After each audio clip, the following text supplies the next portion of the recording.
பிஸ்மில்லாஹிர்ரஹ்மானிர்ரஹீம். அளவற்ற அருளாளன் நிகரற்ற அன்புடையோன் அல்லாஹுவின் திருப்பெயரால். இன்ஷா அல்லாஹ் இந்த காணொளி தொகுப்பில் சஹீஹுல் புகாரியின் அனைத்து ஹதீஸ்களையும் தொகுத்து வெளியிட முயற்சிக்கிறோம். துஆ செய்யுங்கள். சஹீஹுல் புகாரி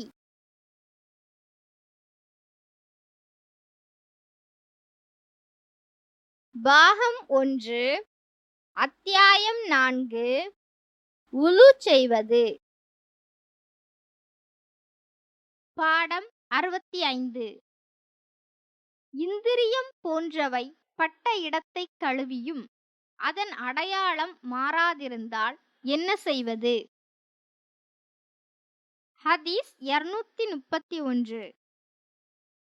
ஆயிஷா ரலியல்லாஹு அன்ஹா அவர்களிடம் ஆடையில் படும் இந்திரியத்தை பற்றி நான் கேட்டதற்கு, நபி ஸல்லல்லாஹு அலைஹி வஸல்லம் அவர்களின் ஆடையில் பட்ட இந்திரியத்தை கழுவுவேன். அந்த ஆடையோடு நபி ஸல்லல்லாஹு அலைஹி வஸல்லம் அவர்கள் தொழுவதற்காக செல்வார்கள். கழுவியதால் ஏற்பட்ட ஈரம் அவர்களின் ஆடையில் ஆங்காங்கே காணப்படும் என்று கூறினார்கள் என்று சுலைமான் இப்னு யாசர் வழியாக அம்ர் இப்னு மைமூன் அறிவித்தார். ஹதீஸ் 232. நபி ஸல்லல்லாஹு அலைஹி வஸல்லம் அவர்களின் ஆடையிலிருந்த இந்திரியத்தை தாம் கழுவியதாகவும் அந்த ஆடையில் ஆங்காங்கே சில இடங்களில் அதன் ஈரத்தை பார்த்ததாகவும் ஆயிஷா ரலியல்லாஹு அன்ஹு கூறினார்.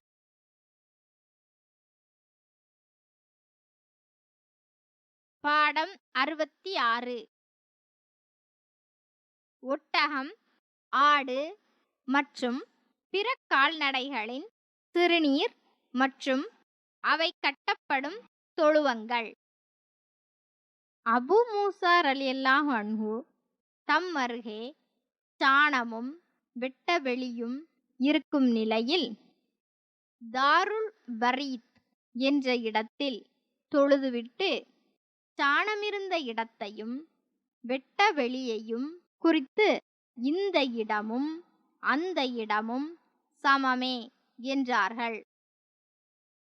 ஹதீஸ் 233.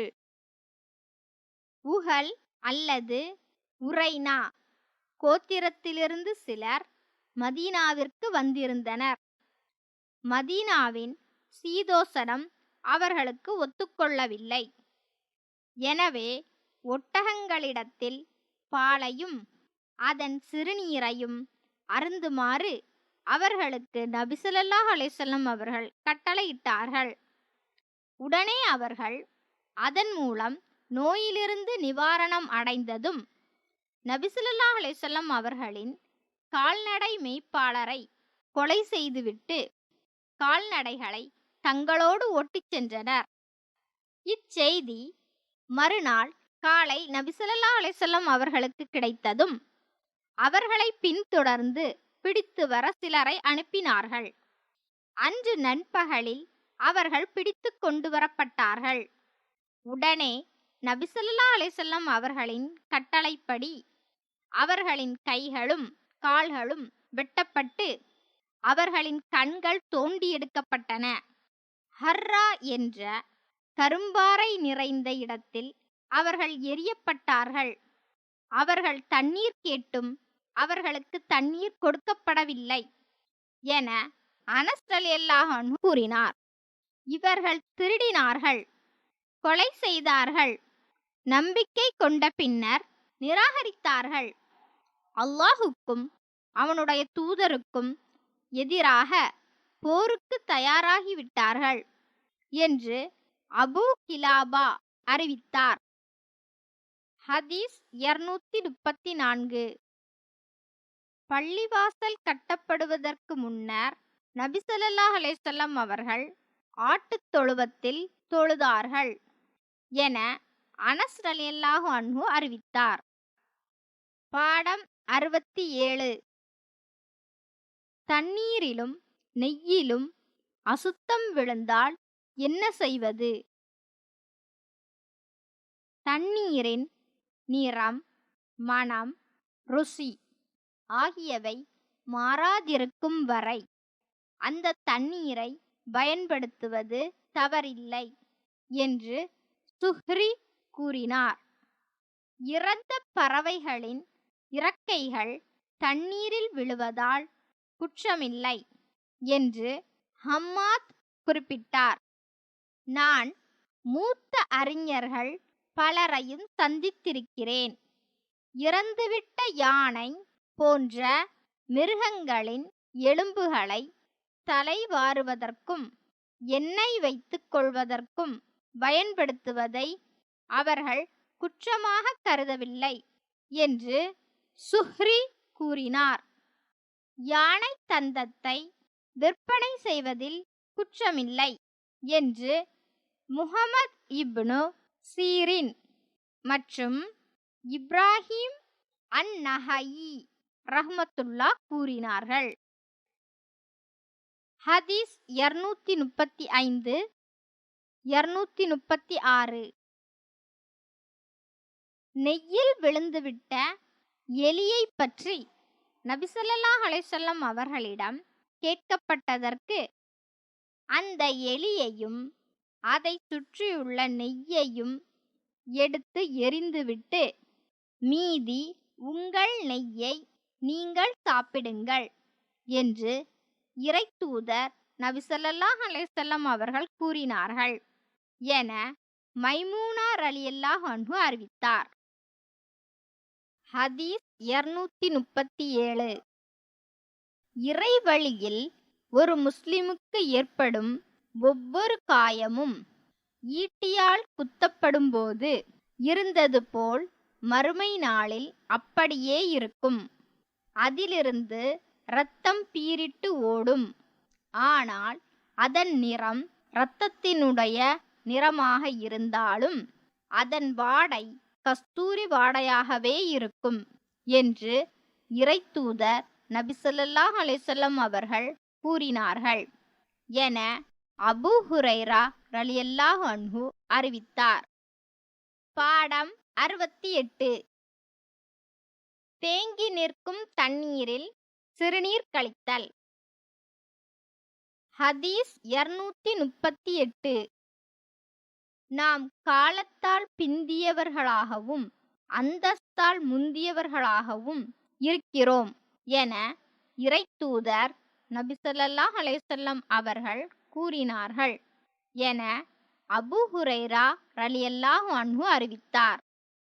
ஹதீஸ் 239.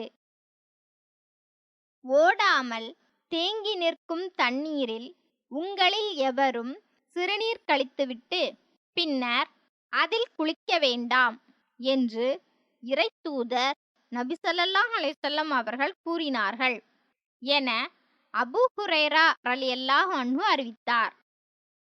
பாடம் 69. தொழுது கொண்டிருப்பவரின் முதுகின் மீது அசுத்தமான பொருட்களோ இறந்த பிராணிகளோ போடப்படுமானால் அதனால் அவரின் தொழுகை வீணாவதில்லை. இப்னு உமர் ரலியல்லாஹு அன்ஹு அவர்கள் தொழுகையில் நிற்கும்போது தங்களின் ஆடையில் இரத்தம் இருப்பதைக் கண்டால் தொழுகையில் இருந்தவாறே அந்த ஆடையை மாற்றிவிட்டு தங்களின் தொழுகையை தொடர்வார். ஒருவர் தொழுது கொண்டிருக்கும்போது தங்களின் ஆடையில் இரத்தமோ இந்திரியமோ இருக்கக் கண்டாலோ தாம் கிப்லாவுடைய திசையை விட்டுவிட்டு வேறு திசையில் தொழுவதாகக் கண்டாலோ தயமம் செய்து தொழுது கொண்டிருக்கும்போது அந்த நேரத்தில் தண்ணீர் கிடைத்துவிட்டாலோ தொழுகையை திருப்பித் தொழ வேண்டியதில்லை என்று இப்னுல் முஸையப் மற்றும் ஸஅபி கூறினார்கள். ஹதீஸ் 240. நபி ஸல்லல்லாஹு அலைஹி வஸல்லம் அவர்கள் கஅபத்துல்லாவில் தொழுது கொண்டிருந்தபோது அபூ ஜஹ்லும் அவனுடைய தோழர்களும் அங்கே அமர்ந்திருந்தனர். அவர்களில் சிலர் சிலரை பார்த்து, இன்ன குடும்பத்தினரின் அறுக்கப்பட்ட ஒட்டகத்தின் கர்ப்பப்பையை கொண்டு வந்து முஹம்மத் சஜிதா செய்யும்போது அவருடைய முதுகின் மீது போடுவதற்கு உங்களில் யார் தயார் என்று கேட்டனர். அப்போது அக்கூட்டத்தில் மிக இழிந்த ஒருவன் அதை கொண்டு வந்தான். நபி ஸல்லல்லாஹு அலைஹி வஸல்லம் அவர்கள் சஜிதா செய்வதை பார்த்ததும் அவர்களின் 2 புஜங்களுக்கிடையில் போட்டுவிட்டான். அதை நான் பார்த்து கொண்டுதான் இருந்தேன். ஆனால் அதை தடுத்து நிறுத்த எனக்கு அன்று சக்தி இருக்கவில்லை. இந்நிகழ்ச்சியை பார்த்து அங்கு அமர்ந்திருந்த இறைமறுப்பாளர்கள் ஒருவரின் மீது ஒருவர் விழுந்து சிரித்தனர். நபி ஸல்லல்லாஹு அலைஹி வஸல்லம் அவர்களோ தலையை உயர்த்த முடியாதவர்களாக சஜ்தாவிலேயே இருந்தார்கள். அப்போது ஃபாத்திமா ரலியல்லாஹு அன்ஹு அங்கே வந்து நபி ஸல்லல்லாஹு அலைஹி வஸல்லம் அவர்களின் முதுகின் மீது போடப்பட்டிருந்ததை எடுத்து அப்புறப்படுத்தினார்கள். பின்னர் நபி ஸல்லல்லாஹு அலைஹி வஸல்லம் அவர்கள் தங்களின் தலையை உயர்த்தி, யா அல்லாஹ், குறைஷிகளை நீ கவனித்துக் கொள்வாயாக என்று 3 முறை கூறினார்கள். அவர்களுக்கு கேடாக நபி ஸல்லல்லாஹு அலைஹி வஸல்லம் அவர்கள் பிரார்த்தித்தது குறைஷிகளுக்கு பெரும் கவலையை ஏற்படுத்தியது. ஏனெனில் அந்நகரில் கேட்கப்படும் பிரார்த்தனைகள் அங்கீகரிக்கப்படும் என அவர்களும் நம்பியிருந்தார்கள். பின்னர் நபி ஸல்லல்லாஹு அலைஹி வஸல்லம் அவர்கள் அங்கிருந்தோரின் பெயர்களை குறிப்பிட்டு, யா அல்லாஹ், அபூ ஜஹல், உத்பா இப்னு ரபீஆ, ஷைபா இப்னு ரபீஆ, வலீத் இப்னு உத்பா, உமையா இப்னு கலப், உக்பா இப்னு அபி முயீத் ஆகியோரை நீ கவனித்துக் கொள்வாயாக என்று கூறினார்கள். 7வது ஒரு நபரின் பெயரை நபி ஸல்லல்லாஹு அலைஹி வஸல்லம் அவர்கள் குறிப்பிட்டார்கள். அதை நான் மறந்துவிட்டேன்.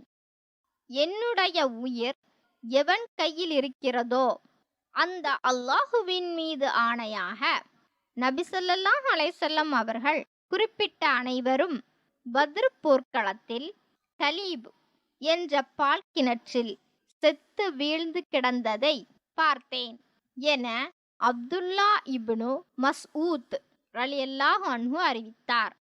வீடியோ பிடித்திருந்தால் லைக் பட்டனை அழுத்தி எங்களை ஊக்கப்படுத்துங்கள். இது போன்ற காணொளிகளுக்கு எங்களுடன் இணைய சப்ஸ்கிரைப் பட்டனை அழுத்தி ஆல் என்ற பெல் ஐகானையும் அழுத்துங்கள். ஷேர் பட்டனை அழுத்தி நண்பர்களுக்கு இந்த காணொளியை பகிர்ந்திடுங்கள். உங்களது கருத்துக்களை கமெண்டில் தெரிவியுங்கள். மேலும் அடுத்த காணொளியில் இணைவோம். காணொளியை ஸ்கிப் செய்யாமல் பார்த்ததற்கு மிக்க நன்றி.